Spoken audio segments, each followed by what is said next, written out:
नमस्कार साथियों। UGC net की भारतीय में पाश्चात्य काव्य शास्त्र की एमएसक्यू सीरीज में आपका स्वागत है। अपना जो भारतीय में पाश्चात्य काव्य शास्त्र की एमएसक्यू सीरीज है उसको आगे बढ़ाते हैं और आज के सेशन का हमारा पहला प्रश्न है, काव्य सौंदर्य भाव और कला की एकान्विति से है। काव्य सौंदर्य का जो संबंध है वो भाव, काव्य सौंदर्य है वो भाव और कला की एकान्विति में है। और सेकंड जो तर्क है वो है क्योंकि काव्य में भाव पक्ष और कला पक्ष है वो दोनों है वो असंबंध है वो रहते हैं। तो आप लोग बताइए कि ये जो बहुत ही कॉन्सेप्चुअल बेस्ड प्रश्न है, इनमें जो कौन सा स्टेटमेंट है वो हमारा सही होगा और कौन सा वो स्टेटमेंट हमारा गलत होगा। काव्य सौंदर्य भाव और कला की एकान्विति में है क्योंकि काव्य में भाव पक्ष और कला पक्ष दोनों है वो असंबंध होते हैं। तो एक तरफ है हमारा स्थापना है और दूसरी तरफ है वो हमारा है वो तर्क है वो दिया गया है और आपको बताना कि कौन सा इसमें स्थापना तर्क है वो कौन सा हमारा सही है। तो काव्य सौंदर्य भाव और कला की एकान्विति में है, काव्य सौंदर्य भाव और कला की एकान्विति में है, काव्य सौंदर्य भाव और कला की एकान्विति में। तो ये स्टेटमेंट तो हमारा सही होगा क्योंकि काव्य में भाव और कला पक्ष दोनों असंबंध नहीं होते हैं बल्कि ये दोनों क्या होती है, संबद्ध होती है। तो काव्य में भाव पक्ष कला पक्ष दोनों क्या है वो असंबंध है वो होती हैं। ये ऑप्शन गलत होगा। तो इस तरीके से ये हमारा ए सही होगा और आर क्या होगा हमारा गलत होगा। तो जो ए आंसर है वो हमारा क्या होगा इसमें बिल्कुल सही होगा। अगला प्रश्न है, कविता में श्रृंगार चित्रण है वो अनिवार्य है। फर्स्ट ऑप्शन है कि कविता में जो श्रृंगार चित्रण है वो अनिवार्य है। फिर है क्योंकि श्रृंगार की सरस भागधारा ही पाठक को आनंदित कर सकती है, अन्य जो भावधारा है वो आनंदित है वो नहीं कर सकती है। तो आप लोग बताइए कि इसका जो स्थापना और तर्क में है कौन सा वो सही होगा और कौन सा है वो गलत होगा। तो कविता में श्रृंगार चित्रण है वो अनिवार्य है क्योंकि श्रृंगार की सरस भागधारा ही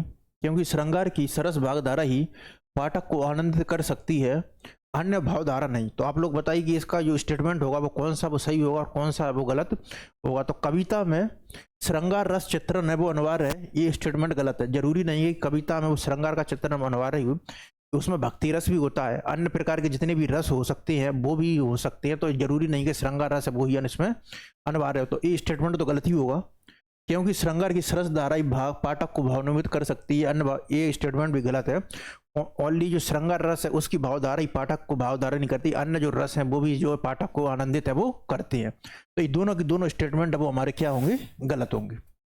अगला प्रश्न है हमारा, कविता एक अलौकिक और आध्यात्मिक प्रक्रिया। फर्स्ट ऑप्शन है कि कविता एक अलौकिक है और आध्यात्मिक प्रक्रिया है, ये स्थापना में है। फिर तर्क में इसलिए जीवन का लौकिक पक्ष है वो उसमें नहीं आ सकता। तो आप लोग बताइए, बहुत ही शानदार प्रश्न है कि कविता एक अलौकिक और आध्यात्मिक प्रक्रिया। तो कविता क्या एक अलौकिक और आध्यात्मिक प्रक्रिया है, कविता एक अलौकिक और आध्यात्मिक प्रक्रिया है। तो इस स्टेटमेंट तो जाहिर सी बात है गलत होता। कविता का संबंध किससे होता तो वो होता लौकिक प्रक्रिया से, इसलिए जीवन का लौकिक पक्ष है उसमें नहीं आ सकता। ये स्टेटमेंट भी गलत है, उसमें जीवन का जो लौकिक पक्ष है उसकी जो अनुभूति है वो होती है। इस तरीके से दोनों की दोनों जो स्टेटमेंट है वो हमारे गलत होंगे, सी आंसर है वो हमारा सही होगा। तिर तिरत्यमिदं व्याप्रियते शक्ति यूर्थम पतिरभ्यास, ये कथन है वो किस आचार्य का है। तो आप लोग बताइए कि ये जो कथन है वो किस आचार्य का होगा। बहुत ही शानदार स्टेटमेंट यही है, तृतीयमिदं व्याप्रियते शक्ति यूरोत्पत्ति अभ्यास, ये कथन है वो किस आचार्य का है। तृतीयमिदं व्याप्रियते शक्ति यूरोत्पत्ति अभ्यास, ये कथन किस आचार्य का है। ऑप्शन है भामह, रुद्रट, मम्मट और जयदेव। तो आप लोग बताइए कि जो स्टेटमेंट है वो किस का है, किस आचार्य का। तृतीयमिदं व्याप्रियते शक्तियम बनस्पति अभ्यास, तो ये जो स्टेटमेंट है वो है रुद्रट का। अगला प्रश्न है, रहस्य भावना के लिए द्वैत की स्थिति भी आवश्यक है और अद्वैत का अवश्यवाद। तो ये जो प्रश्न है वो है रहस्य भावना या रहस्यवाद के ऊपर। तो इसमें जो पहला जो स्थापना है वो है रहस्य भावना के लिए द्वैत की स्थिति भी आवश्यक है और अद्वैत का अभ्यास भी। तो जो रहस्य भावना है उसके लिए द्वैत की स्थिति भी आवश्यक है और अद्वैत का आभास भी। और क्योंकि एक के अभाव में विरह की अनुभूति असंभव हो जाती है और दूसरे के बिना मिलन की जो इच्छा है वो आधार है वो खो जाती है। कितना शानदार जो स्टेटमेंट है, जो कि स्थापना और तर्क है उसके रूप में ये आया हुआ है। तो रहस्य भावना के लिए द्वैत की स्थिति भी आवश्यक है और अद्वैत का आभास भी। तो ये स्टेटमेंट बिल्कुल सही है। जो रहस्य भावना है उसके लिए, रहस्य भावना के लिए है वो द्वैत की स्थिति भी आवश्यक है और अद्वैत का आभास भी, क्योंकि एक के अभाव में विरह की अनुभूति असंभव हो जाती है, दूसरे के बिना मिलने के आचार, ये भी स्टेटमेंट भी सही है। इस तरीके से दोनों के दोनों स्टेटमेंट है वो हमारे सही होंगे, जो ये आंसर है वो सही है।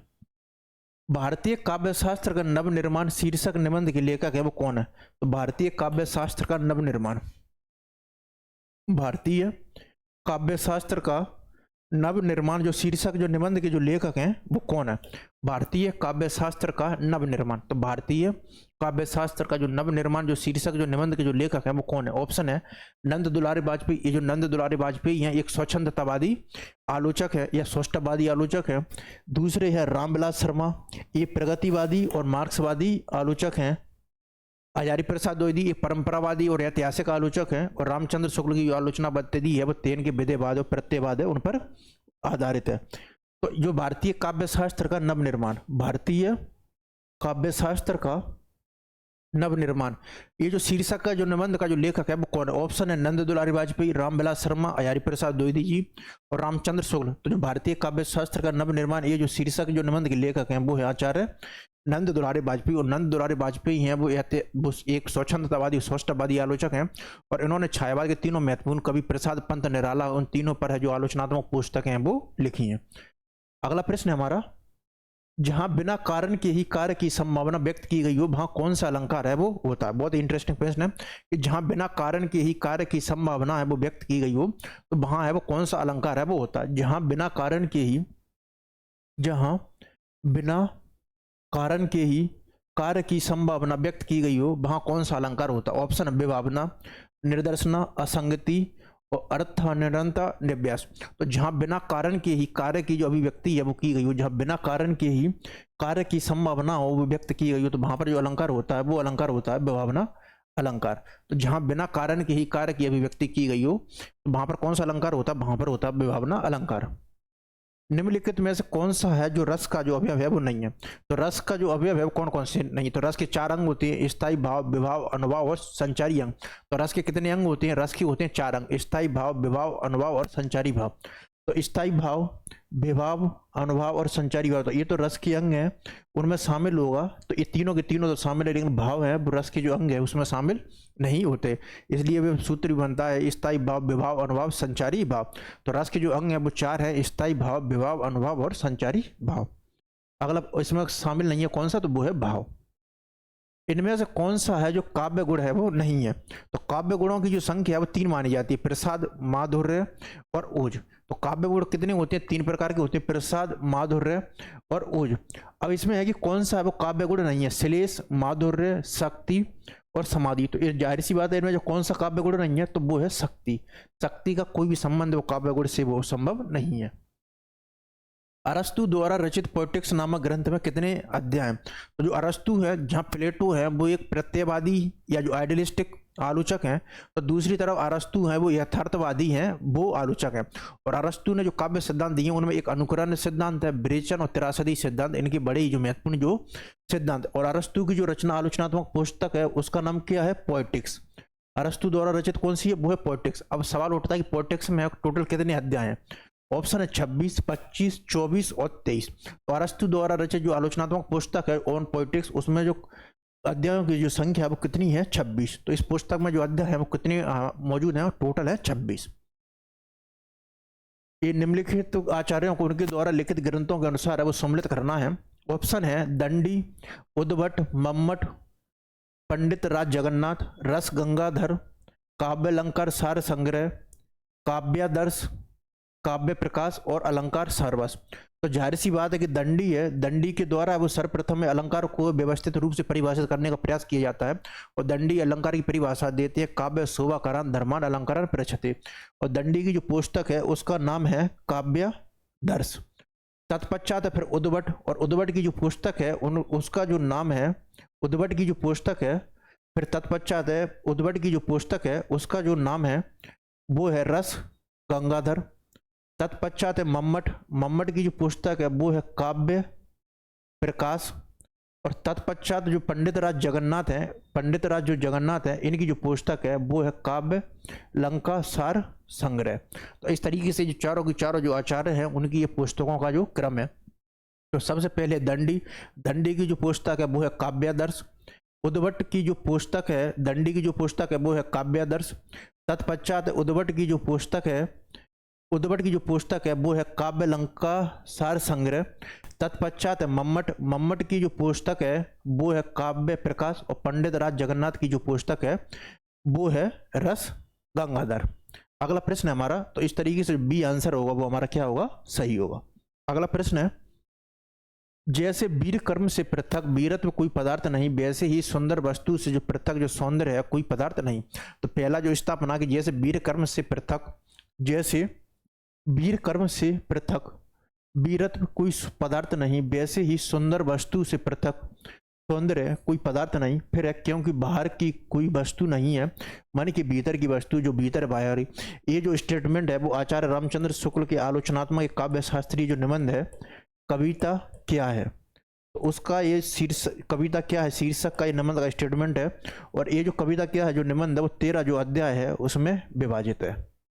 इसका जो प्रथम प्रकाशन होता है कविता क्या है निबंध का, ये होता है 1909 में सरस्वती पत्रिका में। बाद में इसका जो आचार्य रामचंद्र शुक्ल द्वारा है वो समय समय पर है वो संशोधन अभी भी वो है किया जाता है। और इसका जो अंतिम स्वरूप प्रकाशित होता है वो होता है 1939 में। तो ये जो स्टेटमेंट दिया गया वो है आचार्य रामचंद्र शुक्ल की कविता क्या है निबंध से, जैसे वीर कर्म से पृथक वीरत्व कोई पदार्थ नहीं है, वैसे ही सुंदर वस्तु से पृथक सौंदर्य कोई पदार्थ नहीं है। ये स्टेटमेंट सही है। और क्योंकि बाहर की कोई वस्तु नहीं है, मन के भीतर की वस्तु है, जो भीतर है भाई बाहर है, ये स्टेटमेंट भी हमारा सही है। तो इस तरीके से दोनों की दोनों स्टेटमेंट वो हमारे सही है। और ये जो स्टेटमेंट लिया गया वो है आचार्य रामचंद्र शुक्ल की कविता क्या है निबंध से। ये आचार्य रामचंद्र शुक्ल का एक महत्वपूर्ण आलोचनात्मक और काव्य शास्त्रीय निबंध है। इसका जो प्रथम प्रकाशन होता है वो होता है 1909 में सरस्वती पत्रिका में। और तत्पश्चात इसमें जो 13 अध्याय और इसका जो अंतिम रूप प्रकाशित होता है वो होता है 1939 में। आचार्य भरत के रस सूत्र के व्याख्याता शंकुक के जो सिद्धांत का जो आचार्य भरत का जो सूत्र था विवानुभाव व्यभिचारी संयोगादर्श निष्पत्ति। तो आचार्य भरत के जो रस सूत्र के व्याख्याता है वो शंकुक के अनुमति सिद्धांत का वो नाम है वो क्या है, ऑप्शन है अनुमतिवाद, भोगवाद, अभिव्यक्तिवाद और आरोपवाद। तो जाहिर सी बात है कि जो शंकुक का है वो है न्याय सिद्धांत से और वो क्या है वो है अनुमतिवाद। अभिनव गुप्त का है अभिव्यंजनावाद और भट्ट लोलट का है उत्पत्तिवाद या औपचारिकवाद या आरोपवाद। तो शंकुक का कौन सा है वो है अनुमतिवाद। निम्नलिखित में से कौन सी पुस्तक है वो आई.ए. रिचर्ड्स द्वारा लिखित नहीं है। तो आई.ए. रिचर्ड्स वो नई समीक्षा के एक महत्वपूर्ण प्रवर्तक और उन्होंने नई समीक्षा को है एक महत्वपूर्ण आयाम प्रदान किया था। इसके साथ ही इन्होंने सर्वप्रथम है वो आलोचनात्मक है वो काव्य शास्त्र को सौंदर्य से ये अभिभूत भी करते हैं आई.ए. रिचर्ड्स। तो आई.ए. रिचर्ड्स का महत्वपूर्ण सिद्धांत है उसमें एक तो मूल्य सिद्धांत, एक काव्य भाषा सिद्धांत और संप्रेषण सिद्धांत। तो आई.ए. रिचर्ड के 3 महत्वपूर्ण सिद्धांत है, मूल्य सिद्धांत, काव्य भाषा और संप्रेषण सिद्धांत। इनमें से कौन सी पुस्तक है वो आई.ए. रिचर्ड्स द्वारा लिखित नहीं है। Principles of literary criticism, principle of literary criticism ये आई.ए. रिचर्ड्स द्वारा लिखित महत्वपूर्ण पुस्तक है और इनकी महत्वपूर्ण ख्याति का आधार भी है। प्रैक्टिकल क्रिटिसिज्म ये भी आई.ए. रिचर्ड्स की पुस्तक है। कॉलरेज ऑन इमेजिनेशन ये भी आई.ए. रिचर्ड्स की पुस्तक है। बाकी जो पुस्तक है ये इसमें notes towards the definition of culture ये जो पुस्तक है वो है टी.एस. एलियट की। और टी.एस. एलियट है वो अपने परंपरा और जो निर्व्यक्तता का जो सिद्धांत है उसके लिए है वो प्रसिद्ध है। तो ये जो पुस्तक है notes towards the definition of culture, notes toward the definition of culture ये जो पुस्तक है वो है टी.एस. एलियट की। और टी.एस. एलियट है वो अपने परंपरा और निर्व्यक्तता के सिद्धांत के लिए जाने जाते हैं। बाकी जो आई.ए. रिचर्ड्स द्वारा लिखित पुस्तक ये तीनों की तीनों है principles of literary criticism, practical criticism और कॉलरेज ऑन इमेजिनेशन। अगला प्रश्न है साधारणीकरण के विषय में कौन सा जो कथन है वो सही है। साधारणीकरण है वो रसास्वाद की बात की प्रक्रिया है। साधारणीकरण है वो आलम्बनत धर्म का होता है। साधारणीकरण के लिए भोजकत व्यापार अनुभव है। साधारणीकरण के बिना भी रसानुभूति है वो संभव है। तो इसमें हमारे 2 स्टेटमेंट है और उसको देखना कि कौन कौन सा है वो सही है हमारा। तो साधारणीकरण है वो रसास्वाद की प्रक्रिया है। फिर साधारणीकरण वो आलम्बनत धर्म का होता है। साधारणीकरण के लिए भोजकत व्यापार है वो अनिवार्य है। और तत्पश्चात साधारणीकरण के बिना भी है वो रसानुभूति है वो संभव है। तो साधारणीकरण है वो रसास्वाद के बाद की प्रक्रिया, साधारणीकरण है वो रसास्वाद की बाद की प्रक्रिया है। तो ये स्टेटमेंट तो बिल्कुल गलत है, क्योंकि साधारणीकरण वो रसास्वाद के पहले की प्रक्रिया है। इनके बिना जो रस का आस्वाद है वो संभव ही नहीं है।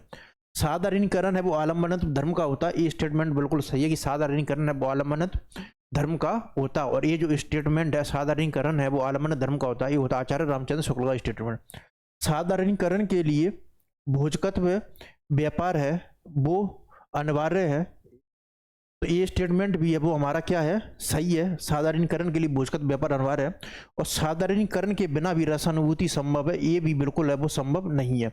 अगर आप देखेंगे तो ए और जो डी ऑप्शन है वो बिल्कुल एक दूसरे के समान है। तो इस तरीके से भी एजम्पशन से जो प्रश्न है वो सॉल्व हो सकता है। जैसे कि साधारणीकरण है वो रसास्वाद के बाद की प्रक्रिया, तो ये स्टेटमेंट है, और साधारणीकरण के बाद भी रसानुभूति है वो संभव है।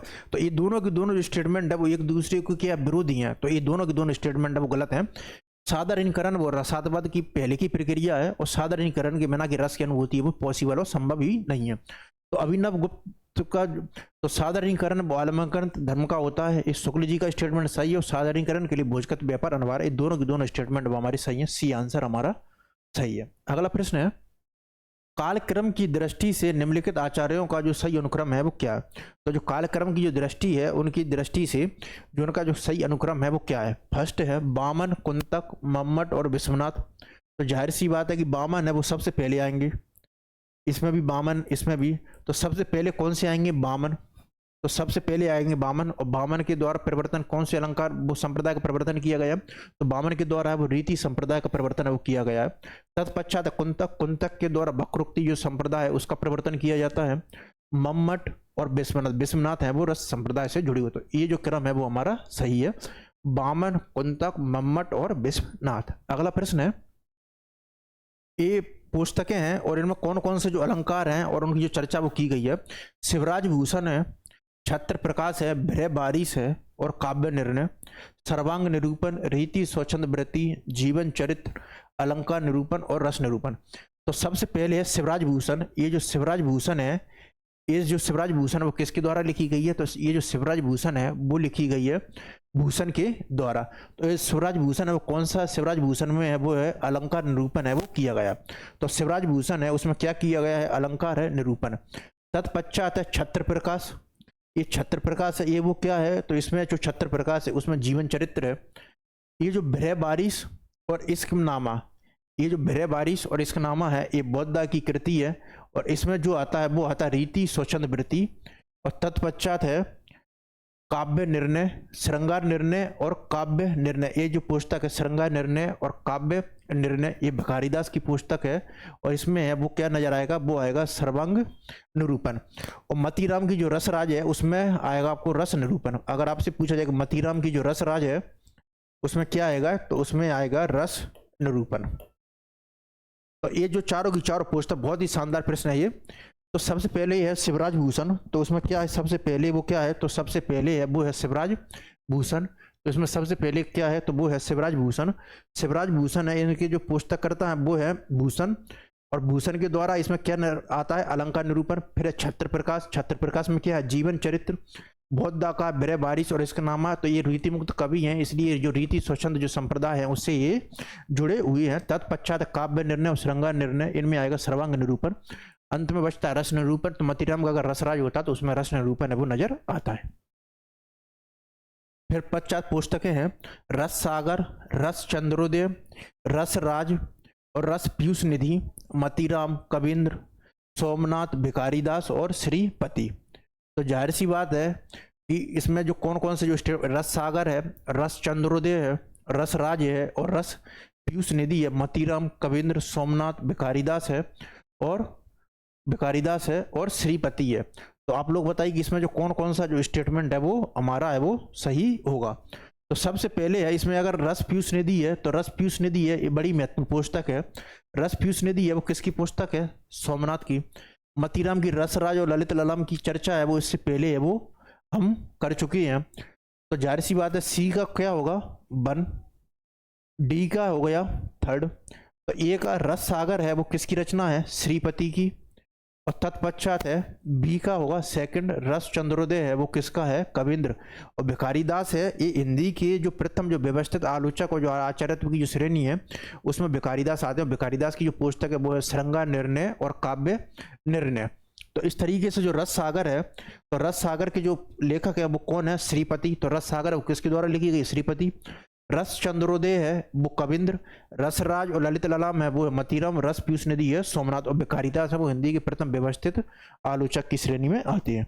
अगला प्रश्न है हमारा, स्वच्छंदतावाद छायावाद और रहस्यवाद का पर्यायवाय ही है। तो पहला स्टेटमेंट है कि जो स्वच्छंदतावाद है वो छायावाद और रहस्यवाद है उसका पर्याय ही है। फिर है क्योंकि यह द्वैधी युगीन शास्त्रीयता की प्रतिक्रिया स्वरूप व्यक्तिक कल्पनातिरिक और निजी रहस्यानुभूति का है वो प्रतिफलन है। तो आप लोग सोचिए थोड़ा कि इसका जो आंसर होगा वो क्या होगा, कि जो रहस्यवाद के बारे में जो स्टेटमेंट आया है वो क्या होगा और इसका जो आंसर होगा वो क्या हमारा होगा, वो सही होगा। तो आप लोग बताइए इसका, कि जो रहस्यवाद है वो स्वच्छंदतावाद है वो छायावाद और रहस्यवाद का ही पर्याय है। तो जो स्वच्छंदतावाद है वो छायावाद और रहस्यवाद का पर्याय है। तो ये स्टेटमेंट तो एब्सोल्युटली रूप से गलत ही है, क्योंकि यह द्वैधी युगीन शास्त्रीयता की प्रतिक्रिया स्वरूप व्यक्तिक कल्पनातिरेक और निजी रहस्यानुभूति का प्रतिफलन है।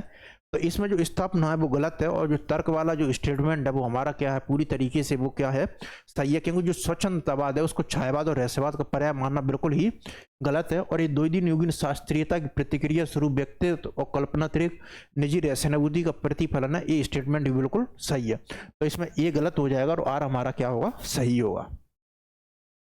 भक्ति के आंदोलन, बहुत ही शानदार स्टेटमेंट है। भक्ति के आंदोलन की जो लहर दक्षिण से आई उसी ने उत्तर भारत की परिस्थिति के अनुरूप हिंदू मुसलमान दोनों के लिए एक सामान्य भक्ति भाव की भावना कुछ लोगों में जगाई। एक काव्यकार है, किस कथन का है, रामचंद्र शुक्ल, हजारी प्रसाद द्विवेदी जी, नंद दुलारे वाजपेयी और विजयदेव नारायण साई। बहुत ही शानदार स्टेटमेंट है जो कि भक्ति कालन के जो भक्ति आंदोलन है उसके जो उद्भव की जो व्याख्या है उसके संदर्भ में ये स्टेटमेंट आया है। भक्ति आंदोलन की जो लहर, भक्ति के आंदोलन की जो लहर दक्षिण से आई उसी ने उत्तर भारत की परिस्थिति के अनुरूप हिंदू मुसलमान दोनों के लिए एक सामान्य भक्ति भाव की भावना कुछ लोगों में जगाई। एक काव्यांश है वो उक्त कथन है वो किसका है, रामचंद्र शुक्ल, हजारी प्रसाद द्विवेदी, नंद दुलारे वाजपेयी और विजयदेव नारायण। तो ये जो स्टेटमेंट है वो है आचार्य रामचंद्र शुक्ल का। और आचार्य रामचंद्र शुक्ल का जो साहित्य आलोचना की पुस्तक है साहित्य इतिहास की, हिंदी साहित्य का इतिहास, जिसका प्रकाशन 1929 में होता है, उसमें ये जो स्टेटमेंट है वो उन्होंने उल्लेखित किया भक्ति आंदोलन के उद्भव के बारे में, कि भक्ति के आंदोलन की जो लहर दक्षिण से आई उसी ने उत्तर भारत की परिस्थिति के अनुरूप हिंदू मुसलमान दोनों के लिए एक सामान्य भक्ति भाव की भावना कुछ लोगों में जगाई। ये जो स्टेटमेंट है वो है आचार्य रामचंद्र शुक्ल का। अगला प्रश्न है, काव्य शास्त्रीय ग्रंथों का जो काल के अनुसार जो क्रम है वो सही क्या है। तो काव्य शास्त्रीय ये जो ग्रंथ दिए गए हैं उनका जो काल क्रम के अनुसार है वो जो सही क्रम है वो क्या है, काव्यादर्श, काव्य मीमांसा, वक्रोक्ति जीवितम, दोनावलोक। तो इसमें सबसे पहले आएगा दंडी का काव्यादर्श, फिर आनंदवर्धन का दोनावलोक। सबसे पहले कौन आएगा, दंडी का काव्यादर्श, आनंदवर्धन का दोनावलोक, राजशेखर का काव्य मीमांसा और कुंतक का वक्रोक्ति जीवितम। तो जो सी स्टेटमेंट है जो क्रम होगा वो हमारा सही होगा। सबसे पहले दंडी आएंगे उनकी काव्यादर्श, तत्पश्चात आनंदवर्धन ध्वनि संप्रदाय दोनावलोक, राजशेखर काव्य मीमांसा और कुंतक का वक्रोक्ति जीवितम। सी स्टेटमेंट सही है। ये प्रश्न दिए गए, संचारी भावों के उदय होने से रस अवस्था को स्थायित्व वो प्राप्त होता है, क्योंकि विवाह अनुभव तथा संचारी भाव स्थायी भावों के सहायक और वर्धक हैं वो होता है। तो ये जो रस के और स्थायी भाव और जो संचारी भाव से संबंधित जो स्टेटमेंट है तो ये संघारी भाव नहीं है, ये है संचारी भाव। ये संघारी भाव नहीं है, ये क्या होगा, संचारी भाव। तो पहला स्टेटमेंट है इसमें, संचारी भावों के उदय होने से रसावस्था को स्थायित्व प्राप्त होता है। संचारी भावों के उदय होने से रस अवस्था को स्थायी प्राप्त होता है।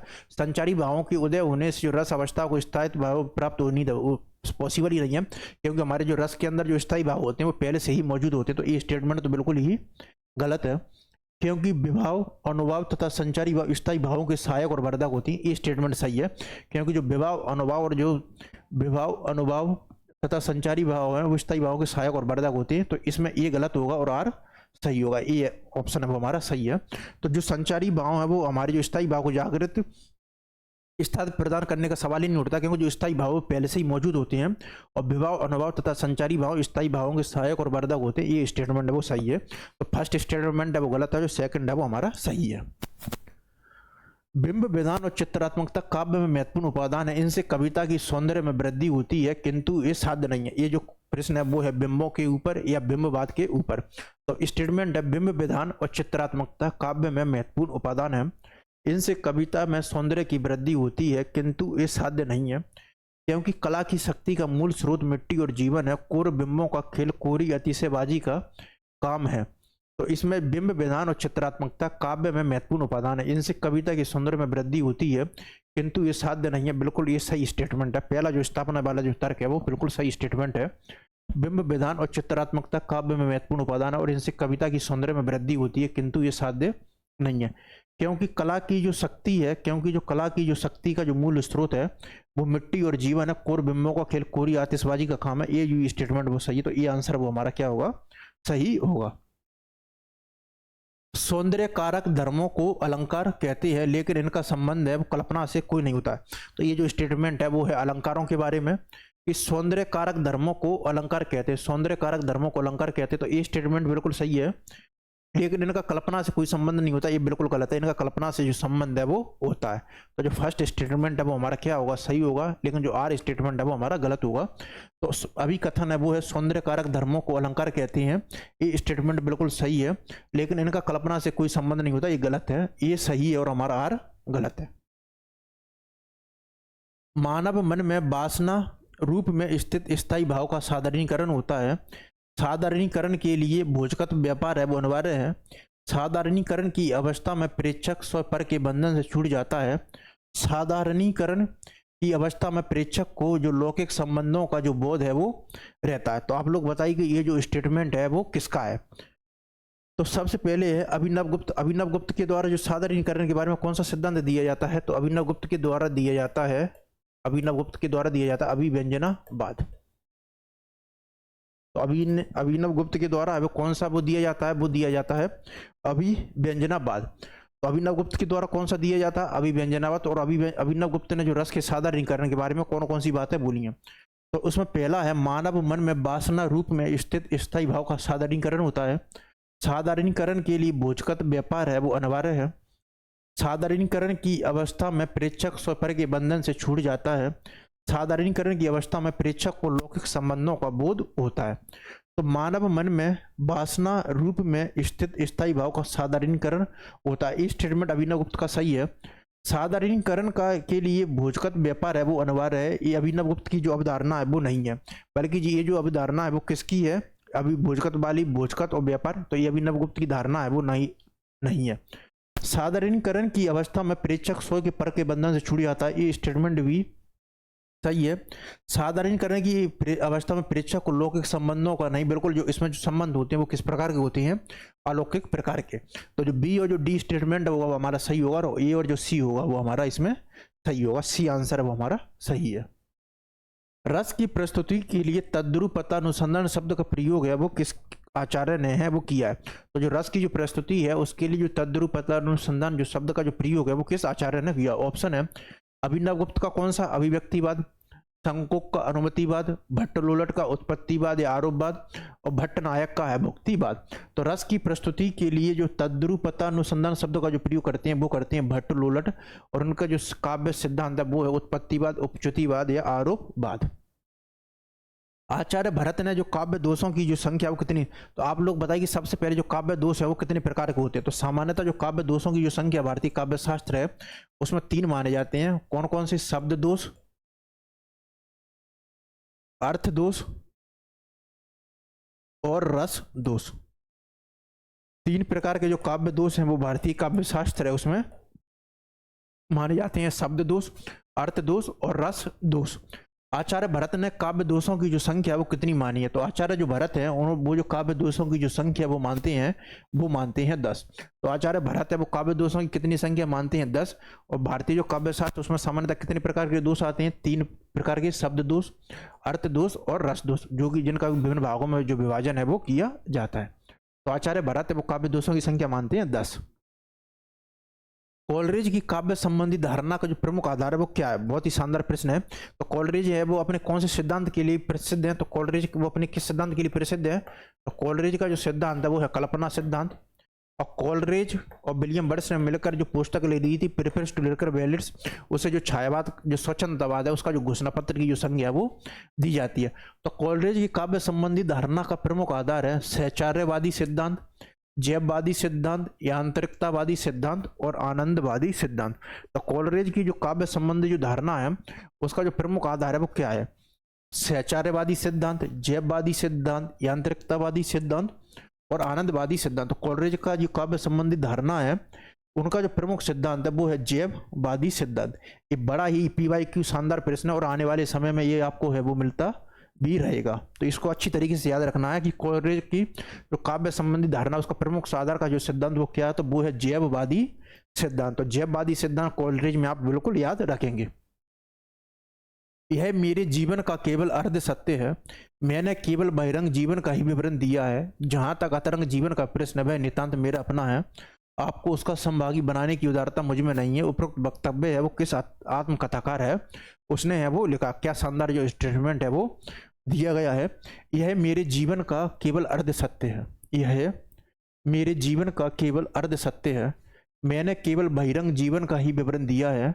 जहां तक अंतरंग जीवन का प्रश्न है वह नितांत मेरा अपना है, आपको उसका समभागी बनाने की जो उदारता है वो मुझ में है वो नहीं है। तो ये जो उपरोक्त वक्तव्य है वो किस आत्मकथाकार ने दिया है? रामविलास शर्मा, नागेंद्र से पूजन साय और हरिवंश राय बच्चन। तो हरिवंश राय बच्चन की जो आत्मकथा वो क्या है? क्या बोलूं क्या याद करूं, जो कि 4 भागों में क्या बोलूं क्या याद करूं, नीड का निर्माण, फिर बसेरे से दूर और 10 द्वार से स्वपन तक। तो यह मेरे जीवन का केवल अर्ध सत्य है, मैंने केवल बहिरंग जीवन का ही विवरण दिया है। जहां तक अंतरंग जीवन का प्रश्न है वह मेरा नितांत अपना है, आपको उसका संभागी बनाने की उदारता मुझ में नहीं है। तो ये जो स्टेटमेंट है वो दिया है आत्मकथाकार डॉक्टर नागेंद्र का।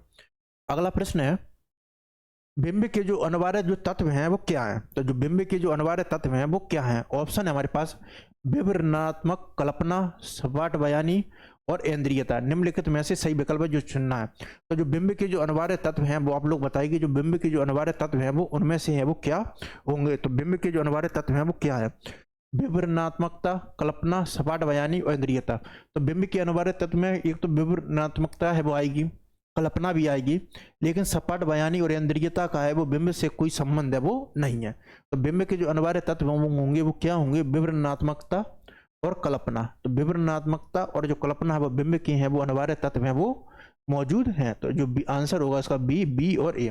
बिंब के अनिवार्य तत्व क्या है? विवरणात्मकता और कल्पना, सपाट बयानी और इंद्रियता का संबंध इससे नहीं है। अपने काव्य सिद्धांत की निर्मित के लिए किस पाश्चात्य आचार्य ने सहजानुभूति की जो अवधारणा है उसका जो सहारा है वो लिया है? तो आप लोग बताइए कि अपने काव्य सिद्धांत की निर्मित के लिए कौन सा जो पाश्चात्य आचार्य ने उन्होंने जो सहजानुभूति की जो अवधारणा का जो सहारा है वो लिया है? ऑप्शन है मैथ्यू अर्नाल्ड, क्रॉचे, लॉन्जेनाइस और एलियट। तो अपने काव्य सिद्धांत की अनुनिर्मित के लिए किस पाश्चात्य आचार्य ने सहजानुभूति की अवधारणा का जो सहारा वो लिया है? Matthew Arnold. क्रॉचे का जो काव्य सिद्धांत है वो कौन सा? वो है क्रॉचे का अभिव्यंजनावाद। लॉन्जेनाइस का है औदात्यवाद और टी.एस. एलियट का है परंपरा और निर्व्यक्तिकतावाद। तो अपने काव्य सिद्धांत की निर्मित किस आचार्य ने सहजानुभूति की अवधारणा का सहारा लिया? तो वो है क्रॉचे का अभिव्यंजनावाद।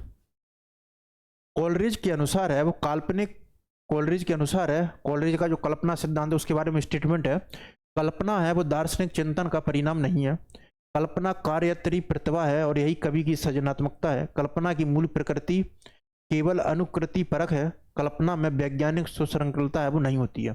तो जाहिर सी बात है कि कल्पना में वैज्ञानिक सुसंरचलता है वो नहीं होती है। तो ये स्टेटमेंट तो बिल्कुल गलत ही होगा। कोलरिज का कल्पना के संबंध में कल्पना है वो दार्शनिक चिंतन का परिणाम नहीं है। तो ये स्टेटमेंट कल्पना के संदर्भ में कोलरिज का बिल्कुल सही है। कल्पना कार्यत्री प्रतिभा है और यही कवि की सृजनात्मकता है। तो ये स्टेटमेंट भी सही होगा। कल्पना की जो मूल प्रकृति है वो केवल अनुकृति परक है। तो इसमें जो स्टेटमेंट जो सही होगा हमारा वो होगा बी और सी। तो कल्पना की जो मूल प्रकृति है वो अनुकृति परक है। तो बी और जो सी स्टेटमेंट है वो हमारा इसमें सही होगा। और कल्पना है वो दार्शनिक चिंतन का परिणाम नहीं है। तो ये जो स्टेटमेंट है वो भी हमारा क्या होगा? गलत होगा। तो कोलरिज का जो कल्पना के बारे में जो अनुसार है उनके अनुसार कल्पना है वो दार्शनिक चिंतन का परिणाम नहीं है, ये स्टेटमेंट गलत है। और कल्पना में वैज्ञानिक सुसंगतता नहीं होती, ये दोनों के दोनों स्टेटमेंट वो हमारे गलत हैं। बाकी जो बी और सी है, कल्पना कार्यत्री प्रतिभा है और यही कवि की सृजनात्मकता है, ये स्टेटमेंट है वो सही है। और कल्पना की जो मूल प्रकृति होती है वो अनुकृति परक होती है, ये स्टेटमेंट भी सही है। तो जो बी और इसके जो सी स्टेटमेंट है वो हमारे सही होंगे कल्पना की कोलरिज के बारे में। कि कल्पना कार्यत्री प्रतिभा है, यही कवि की सृजनात्मकता है और कल्पना की मूल प्रकृति है वो अनुप्रकृति परक है। किस आचार्य ने शक्ति, लोक, व्यवहार आदि से सम्मत निपुणता तथा काव्यांगों की शिक्षा प्रसार किए के लिए अभ्यास को है वो काव्य का हेतु माना है? ऑप्शन है अभिनव गुप्त, विश्वनाथ, राजशेखर और मम्मट। इनमें से जो कौन सा जो आचार्य है उन्होंने शक्ति, लोक, व्यवहार से प्राप्त निपुणता तक काव्यांगों की शिक्षा प्राप्त किए गए अभ्यास को काव्य का हेतु है वो माना है? अभिनव गुप्त, विश्वनाथ और मम्मट और राजशेखर। तो इसका जो आंसर होगा वो होगा मम्मट। मम्मट है वो शक्ति, लोक, व्यवहार आदि से प्राप्त निपुणता तथा काव्यांगों की शिक्षा प्राप्त किए गए अभ्यास को काव्य का जो हेतु है वो मानते हैं। प्लेटो के अनुसार एक समर्थ कवि है वो काव्य रचना है वो किस प्रकार है वो करता है? बहुत ही कॉन्सेप्चुअल बेस्ड प्रश्न है कि जो प्लेटो है के अनुसार है वो एक समर्थ कवि काव्य रचना वो किस प्रकार करता है? किसी सचेष्ट कलात्मक प्रेरणा की अपेक्षा देवीय शक्ति से प्रेरित और अभिभूत होकर अपने वैज्ञानिक ज्ञान के सम्यक प्रयोग द्वारा। तो ये स्टेटमेंट तो गलत ही होगा। देवीय शक्ति की भूमिका से निरपेक्ष कलात्मक प्रेरणा द्वारा, तो ये स्टेटमेंट गलत होगा। सचेष्ट कलात्मक प्रेरणा और देवीय शक्ति से अभिभूत होकर, तो ये स्टेटमेंट भी गलत होगा।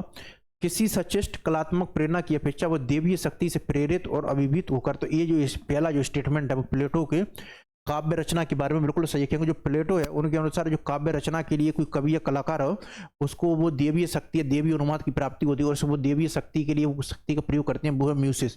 तो इस तरीके से वो बोलते हैं कि जो कवि और काव्य रचना है, यहाँ तक कि जो विशेष चयन है उसमें भी जो देवीय शक्ति है और जो ईश्वरीय जो उन्माद है उसकी जो भूमिका है वो होती है।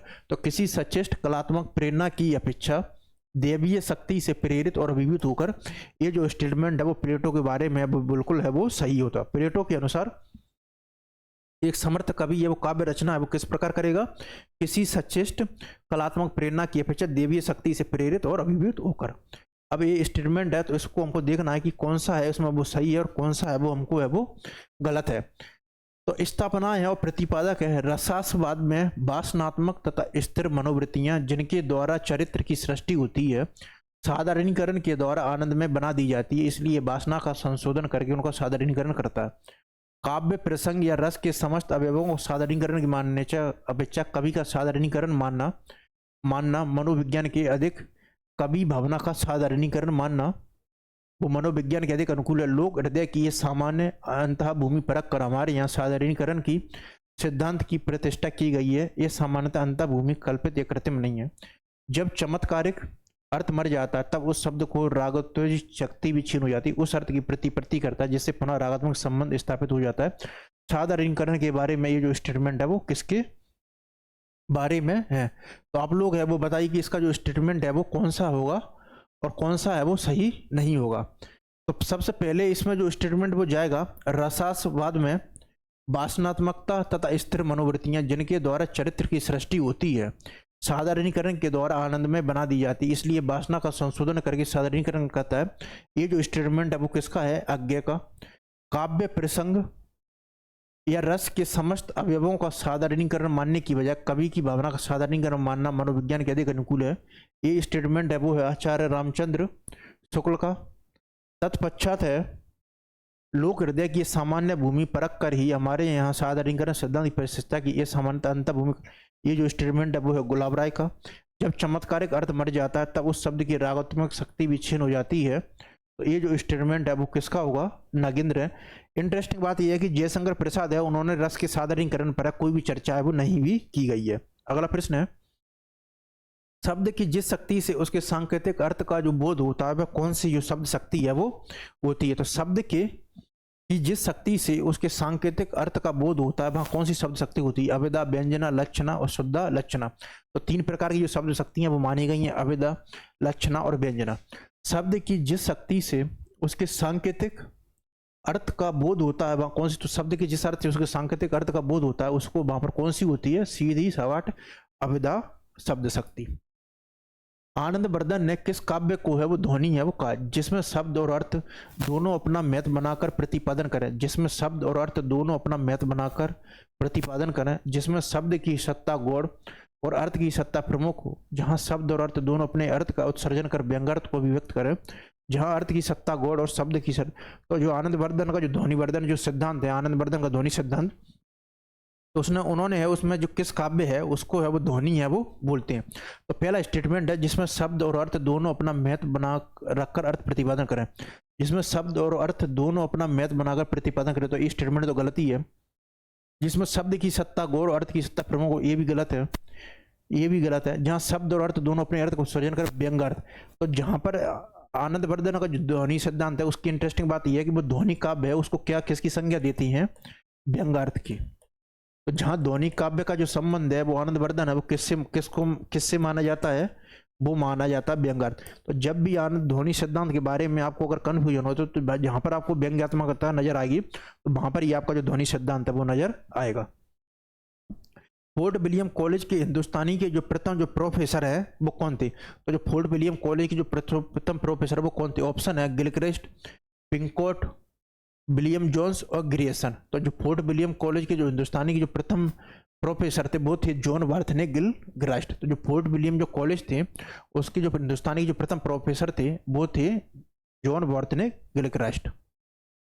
कवि के भार को बहुत बड़ा बताते हुए किस आचार्य ने कहा कि ऐसा ना कोई शब्द ना अर्थ ना न्याय और ना कला है जो काव्य का जो अंग है वो ना बन सके। बहुत ही शानदार और महत्वपूर्ण स्टेटमेंट है कि ऐसा कौन सा कवि के भार को बहुत बड़ा बताते हुए किस आचार्य ने कहा कि ऐसा ना कोई शब्द है ना अर्थ है ना न्याय है ना कला जो काव्य का जो अंग है वो ना बन सके। ऑप्शन है राजशेखर, भामहा, दंडी और आनंद वर्धन।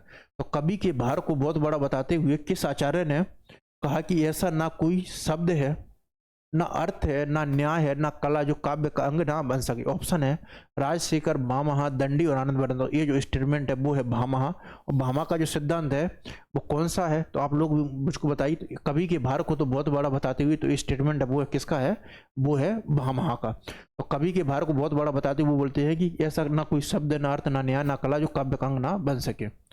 अरस्तु के जो विरेचन की जो व्याख्या वो विद्वानों ने है वो किन अर्थों में है वो की है। तो इसमें जो ऑप्शन है वो है कि विरेचन की किन किरदारों में कि धर्मपरक, राजनीति परक, धर्मपरक, राजनीति, कला परक और अर्थ परक। तो अरस्तु का जो सिद्धांत है वो उसमें एक अनुकृति और अनुकरण सिद्धांत है और दूसरा है त्रयसदी और विरेचन जो सिद्धांत है। तो अरस्तु के विरेचन पद की व्याख्या विद्वानों ने किन अर्थों में की। ऑप्शन है धर्मपरक, राजनीति परक, कला परक और अर्थ परक। तो अरस्तु के जो विरेचन शब्द की व्याख्या वो धर्मपरक और राजनीति के अर्थ में नहीं की जाती है। तो क्योंकि जो विरेचन पद की जो व्याख्या वो किस अर्थ में की जाती है, वो की जाती है कला परक और अर्थ परक के संबंध में। तो अरस्तु का जो विरेचन जो सिद्धांत है उसकी तुलना जो अरस्तु के जो विरेचन के सिद्धांत है उसकी जो व्याख्या वो विद्वानों ने किन अर्थों में की है, तो वो की है कला परक और अर्थ परक। ये बड़ा ही शानदार महत्वपूर्ण प्रश्न है PYQ का, तो उसको आप याद रखेंगे कि जो अरस्तु का जो विरेचन सिद्धांत की जो व्याख्या है वो विद्वानों ने है वो किन अर्थों में की है, तो वो की है कला परक और अर्थ परक। तो अरस्तु का जो विरेचन सिद्धांत है उसकी जो व्याख्या विद्वानों ने की है वो है कला परक और अर्थ परक के संबंध में। ये कला परक इसका जो स्टेटमेंट होगा वो क्या होगा, कला परक और धर्म परक है। सॉरी, इसमें जो है वो है कला परक और धर्म परक। तो इसका जो होगा वो होगा ये स्टेटमेंट कला परक और धर्म परक। तो ये जो अरस्तु का जो विरेचन सिद्धांत है इसकी जो तुलना वो किस संदर्भ में करती हैं, वो करती है कला परक और धर्म परक के संबंध में। तो इसका जो आंसर होगा वो होगा कला परक और धर्म परक, कला परक और धर्म परक। एस्थेटिक्स ये ग्रंथों का क्रम है, aesthetics, Literaria, Biographia, the sacred book, poetics, Literaria, Biographia. तो इसमें जो कौन कौन सी जो पुस्तक वो पहले आएगी, तो इसमें जो पहले जो पुस्तक आएगी वो आएगी एस्थेटिक्स, बायोग्राफी लिटरेरिया है, द सेक्रेड बुक है और पोएटिक्स। तो ये जो स्टेटमेंट है वो हमारा सही है। नीचे दिए गए विकल्पों काव्य का सर्वस्व अलंकार है क्योंकि केवल अलंकारों से ही कविता कामनी का आंतरिक बाह्य सौंदर्य वो नहीं करता। तो अलंकारों के संदर्भ में ये जो प्रश्न है कि काव्य का जो सर्वस्व वो अलंकार है, ये स्टेटमेंट तो बिल्कुल ही गलत है कि क्योंकि काव्य का जो सर्वस्व वो अलंकार है वो कदापि नहीं है। क्योंकि केवल अलंकारों से ही कविता कामिनी का आंतरिक और बाह्य सौंदर्य है वो निकलता है, ये भी स्टेटमेंट है वो गलत है। ये दोनों के दोनों जो स्टेटमेंट है वो हमारे क्या होंगे, गलत होंगे। अगला प्रश्न है, हिंदी में नोवेल के अर्थ में उपन्यास पद का जो प्रथम प्रयोग है वो किसने किया था? हिंदी में जो नोवेल के अर्थ में जो उपन्यास शब्द है उसका जो प्रथम प्रयोग है वो किसने किया था? तो हिंदी में जो नोवेल के जो अर्थ में, हिंदी में नोवेल के अर्थ में उपन्यास पद का जो प्रथम प्रयोग है वो किसने किया था? ऑप्शन है हमारे पास महावीर प्रसाद द्विवेदी, भारतेंदु हरिश्चंद्र, प्रताप नारायण श्रीवास्तव, बालकृष्ण भट्ट। तो हिंदी में जो नोवेल शब्द के अर्थ में जो प्रथम प्रयोग है वो किसके अर्थ में किया जाता, वो उन्होंने किया था सर्वप्रथम भारतेंदु हरिश्चंद्र ने। और आचार्य रामचंद्र शुक्ल अपने हिंदी साहित्य का इतिहास जो पुस्तक है उसमें इस बात को उल्लेखित भी करते हैं। तो हिंदी में नोवेल के अर्थ में उपन्यास का जो प्रथम प्रयोग वो किसके द्वारा किया जाता है, वो किया जाता है भारतेंदु हरिश्चंद्र के द्वारा।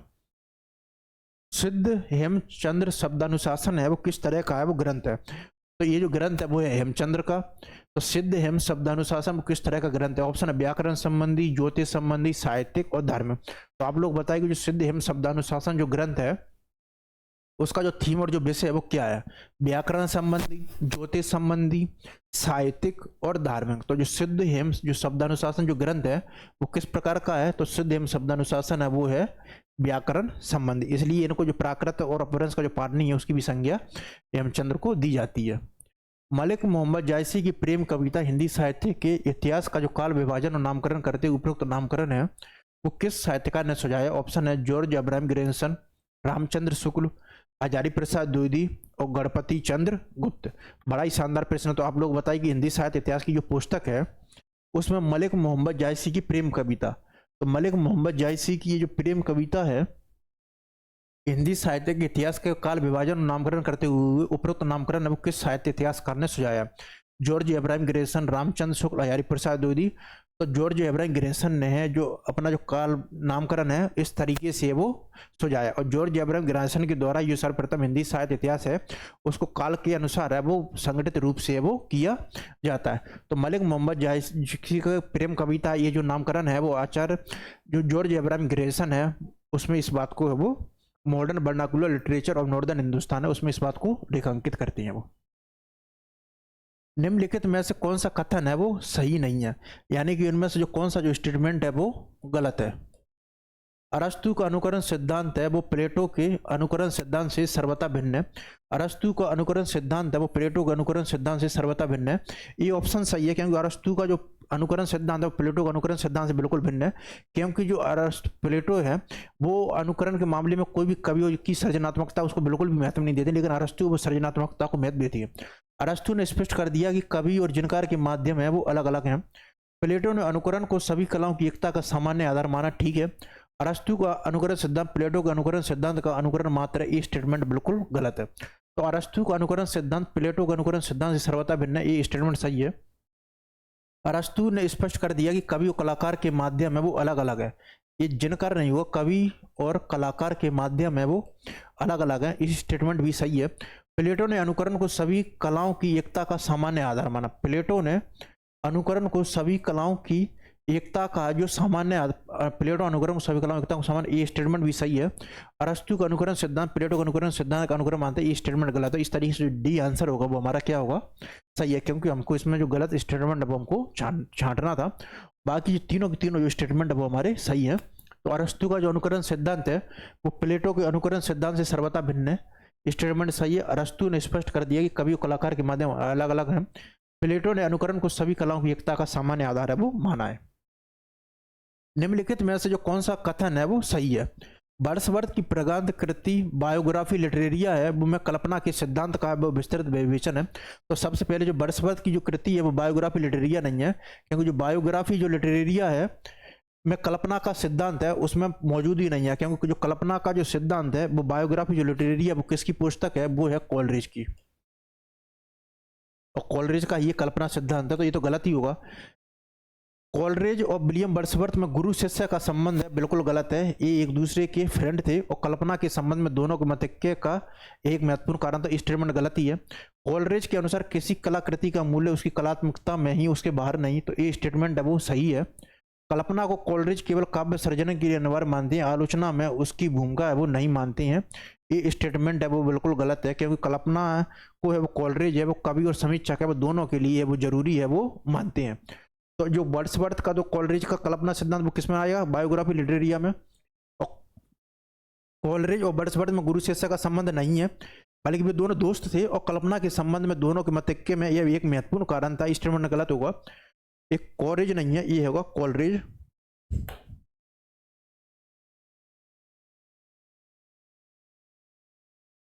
कोलरिज के अनुसार किसी कलाकृति का मूल्य उसकी कलात्मकता में है, ये बाहर नहीं है, ये स्टेटमेंट है वो कोलरिज का बिल्कुल सही है कि कोलरिज के अनुसार किसी कलाकृति का जो मूल्य है उसकी कलात्मकता में ही है, उसके बाहर नहीं है। कल्पना को कोलरिज काव्य सर्जना के लिए अनिवार्य मानते हैं, आलोचना में नहीं, बिल्कुल गलत है। कल्पना को कोलरिज वो काव्य सर्जना और समीक्षा और आलोचना दोनों में है वो उपयोगी मानते हैं। तो कोलरिज के अनुसार किसी कलाकृति का मूल्य उसकी कलात्मकता में ही, उसके बाहर नहीं, ये जो सी आंसर है वो हमारा सही है। निम्नलिखित में से कौन सा है वो उत्तर आधुनिकतावाद है, उसका जो तत्व नहीं है। तो उत्तर आधुनिकतावाद का जो सिद्धांत है वो सामान्यतः वो किसके द्वारा वो प्रतिपादित किया जाता है, तो उत्तर आधुनिकतावाद है वो एक संघ संयुक्तवादी अवधारणा और उसका जो प्रारंभ है 1970 है उससे माना जाता है। रोलाम बर्थ वगैरह जितने भी रोलाम बर्थ, जैक देरिदा वगैरह वो सब उत्तर आधुनिकतावाद है उससे जुड़े हुए। तो उत्तर आधुनिकतावाद का है वो तत्व नहीं है। विकेंद्रीयता, केंद्रवाद, विखंडन और स्थानीयता। तो उत्तर आधुनिकतावाद के तत्व में विकेंद्रीयता है, विखंडन भी है, स्थानीयता है। एक केंद्रवाद का है वो बिल्कुल विरोध करता है। तो उत्तर आधुनिकतावाद के जो तत्व है उसमें जो केंद्रवाद है वो कहीं से भी है वो नजर नहीं आएगा। तो उत्तर आधुनिकतावाद है उसमें क्या नजर नहीं आएगा, तो उसमें जो केंद्रवाद है वो उसका संबंध है वो नहीं है। बाकी उत्तर आधुनिकता में विकेंद्रीयता भी है, विखंडन भी है और स्थानीयता, केंद्रवाद उसमें नहीं है। निम्नलिखित में से कौन सी है वो टी.एस. एलियट की पुस्तकें। तो टी.एस. एलियट का कौन सा सिद्धांत है वो है परंपरा और निर्व्यक्तिकता का सिद्धांत। तो टी.एस. एलियट की पुस्तकें हैं साइंस एंड पोइट्री, तो ये टी.एस. एलियट की पुस्तक नहीं है। सेक्रेड वुड है वो टी.एस. एलियट की पुस्तक है। द मेकिंग ऑफ लिटरेचर भी नहीं है। द सेक्रेड वुड और द बेस्ट लैंड, ये जो तीनों चार जो पुस्तकें हैं वो किसकी पुस्तकें हैं, वो है टी.एस. एलियट। और टी.एस. एलियट वो किस सिद्धांत के लिए जाने जाते हैं, वो जाने जाते हैं परंपरा और निर्व्यक्तिकता के सिद्धांत के लिए। तो टी.एस. एलियट की पुस्तक वो द सेक्रेड वुड और द बेस्ट लैंड। आचार्य जो क्षेमेंद्र के जो ग्रंथ हैं उनका जो नाम है वो क्या है, आचार्य तो क्षेमेंद्र है। तो क्षेमेंद्र का कौन सा काव्य सिद्धांत है, तो क्षेमेंद्र का जो सिद्धांत है वो क्या कहलाता है, क्षेमेंद्र का जो सिद्धांत है वो है औचित्य का सिद्धांत। और ये जो औचित्य का जो सिद्धांत है इसको वस्तुवादी या जो समन्वयवादी जो सिद्धांत है वो भी बोला जाता है। तो क्षेमेंद्र है वो कौन से सिद्धांत के लिए प्रतिपादित, वो वस्तुवादी औचित्य सिद्धांत, और इसको है वो वस्तुवादी या जो समन्वयकारी जो सिद्धांत है उसकी जो संज्ञा है वो दी जाती है। तो इसमें जो क्षेमेंद्र के द्वारा जो रचित पुस्तकें हैं वो कौन कौन सी हैं, व्यक्ति विवेक और 10 कुमार चरित्र। तो ये तो क्षेमेंद्र के द्वारा रचित जो पुस्तकें हैं वो नहीं है, लेकिन जो कवि कंठाभरण और सुब्रत तिलक, ये जो तीनों चार जो पुस्तकें हैं वो क्षेमेंद्र के द्वारा जो है वो रचित जो पुस्तकें हैं। निम्नलिखित में से जो कौन सी है वो आचार्य हजारी प्रसाद द्विवेदी जी की रचना है। ऑप्शन है आधुनिक साहित्य, सृजन और समीक्षा, साहित्य का मर्म, मध्यकालीन धर्म साधना और भारतीय सौंदर्यबोध और तुलसीदास। तो हजारी प्रसाद द्विवेदी जी की रचना है आधुनिक साहित्य, सृजन और समीक्षा, ये हजारी प्रसाद द्विवेदी जी की रचना है वो नहीं है। साहित्य का मर्म ये हजारी प्रसाद द्विवेदी जी की रचना है। मध्यकालीन धर्म साधना ये भी आचार्य हजारी प्रसाद द्विवेदी जी की रचना है। भारतीय सौंदर्यबोध और तुलसीदास ये भी नहीं है। तो इस तरीके से आचार्य हजारी प्रसाद द्विवेदी जी की जो रचना है वो है साहित्य का मर्म और भारतीय मध्यकालीन धर्म साधना। तो ये जो सेकंड और जो थर्ड वाली जो पुस्तकें हैं वो आचार्य हजारी प्रसाद द्विवेदी जी द्वारा है जो रचित हैं वो पुस्तकें हैं। तो आचार्य हजारी प्रसाद द्विवेदी द्वारा रचित कौन सी पुस्तकें, वो है साहित्य का मर्म और मध्यकालीन धर्म साधना।